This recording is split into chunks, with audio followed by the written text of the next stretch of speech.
Syndicate बेनकाब, love जिहाद, land जिहाद और धर्मांतरण की नापाक फैक्ट्री। धर्मांतरण केस का मास्टरमाइंड जलालुद्दीन उर्फ झांगुर और उसका एक जिहादी फौज जैसा नेटवर्क देश के अलग अलग हिस्सों में लव जिहाद से लेकर लैंड जिहाद तक का खौफनाक खेल चला रहा था। जांच एजेंसियों के शिकंजे के बाद अब पीड़ितों की चुप्पी टूट रही है। किसी ने मां को खोया, किसी ने बेटा, किसी ने धर्म। कई लोग तो अब भी झांगुर के गैंग से डर के साए में जी रहे हैं।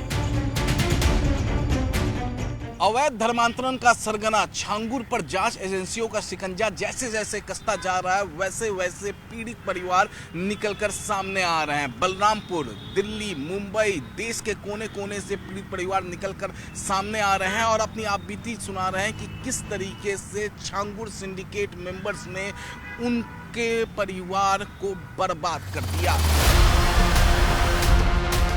बलरामपुर धर्मांतरण मामले में पुलिस, यूपी एटीएस, केंद्रीय जांच एजेंसी ईडी जांच कर रही है, जबकि दूसरी तरफ विश्व हिंदू रक्षा परिषद ने पिछले दिनों सनातन कॉल सेंटर का शुभारंभ किया था। देश के अलग अलग राज्यों के लिए अलग अलग नंबर जारी किए गए थे। जो आरोपी झांगुर से पीड़ित हैं, वो लगातार यहां कॉल करके जानकारी दे रहे हैं। ज्यादातर मैं बताना चाहता हूं, जो कॉल रिपोर्ट जिससे मैं बात करता हूं, ये समझ लीजिए ईसाई और मुस्लिम मिलकर हर माह 2 लाख हिंदुओं को करा रहे हैं धर्मांतरण। और सबसे बड़ी चीज ये कि ईसा के साथ मिलकर काफिरों के खिलाफ जिहाद होगा, ये मुस्लिमों के धार्मिक किताब में लिखी गई है पहले से। और सबसे बड़ी चीज ये है कि हिंदुओं को धर्म परिवर्तन कर उन्हें ईसाई या मुसलमान बनाया जा रहा है और संगठित ये अंतर्राष्ट्रीय संगठित साजिश हो रही है, जिसमें लव जिहाद, लैंड जिहाद, शिक्षा जिहाद जैसे हथियारों का प्रयोग किया जा रहा है। मुंबई के कोरियोग्राफर बालाजी सोलकर कहते हैं, झांगुर ने उनकी जमीन हथियाने की साजिश रची और खुद मुंबई में लैंड जिहाद करता था। 2014 से मैं मेरा घर बनाने की कोशिश कर रहा हूँ, मैं बना नहीं पा रहा हूँ सर। वहाँ आसपास के जितने मुस्लिम लोग हैं वो सब एक साथ गैदर हो जाते सर और मुझे रोकते किसी भी तरह। पुलिस प्रशासन नेता सब उनके साइड से बात करते सर। हम राइट होने के बाद भी सर हमारी कोई सुनवाई नहीं होती वहाँ पर।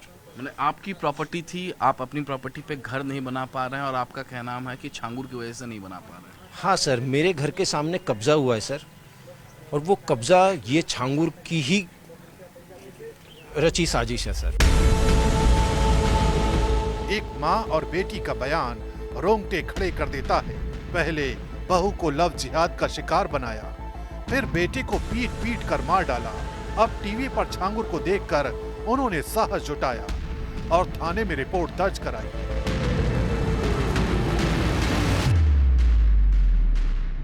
हमारे साथ इस वक्त उन्नाव का एक परिवार है और इनका आरोप है कि इनका छोटा भाई और इनका बेटा जो है अगस्त 2022 से गायब है, लापता है, गुमशुदा है और इनका आरोप झांगुर सिंडिकेट मेंबर्स पे है।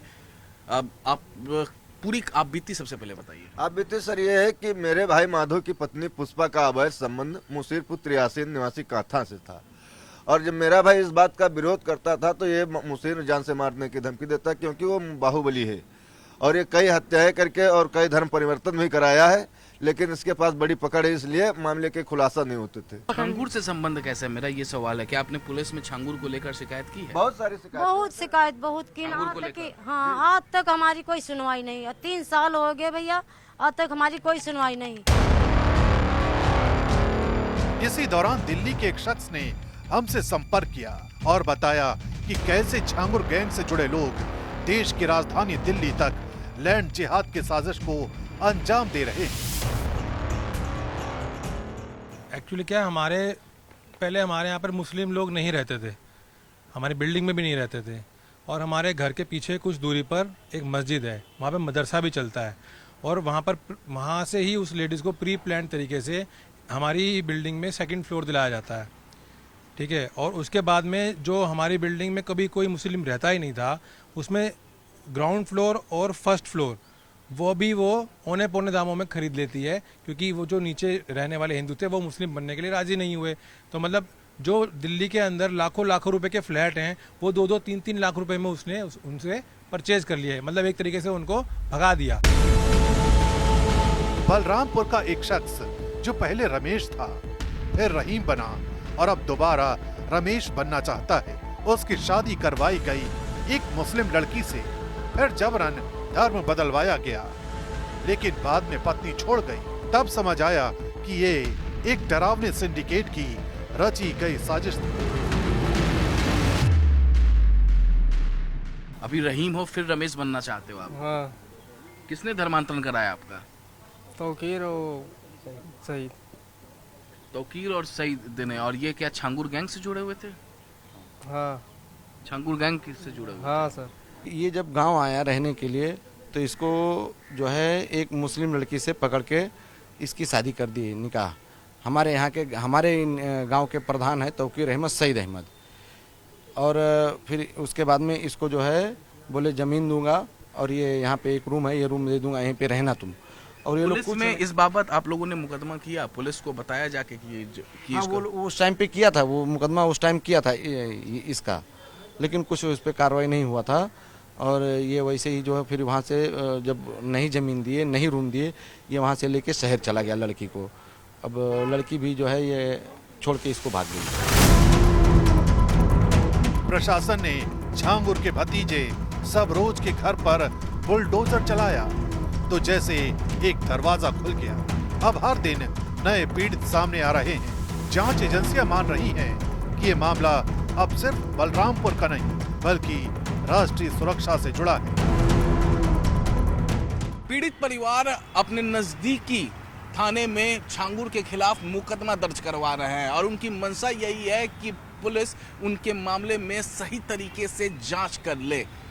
वैसे जांच एजेंसियों द्वारा जब छांगुर के मामले में जांच किया गया तो ये बात निकलकर सामने आया कि छांगुर अपना एक जिहादी फौज खड़ा कर रहा था जिसका काम था लव जिहाद, लैंड जिहाद, धर्मांतरण कराना। बताया जा रहा है कि जांच एजेंसी आरोपी छांगुर से लगातार पूछताछ कर रही है और देश के कोने कोने तक फैले उसके सिंडिकेट मेंबर्स का नाम उगलवाने की कोशिश कर रही है। ऐसे में आने वाले दिनों में अभी और भी पीड़ित परिवार निकलकर सामने आ सकते हैं। साथ ही पुलिस का दावा है कि आरोपी छांगुर के सिंडिकेट मेंबर्स की देश के कोने कोने से गिरफ्तारियां हो सकती हैं।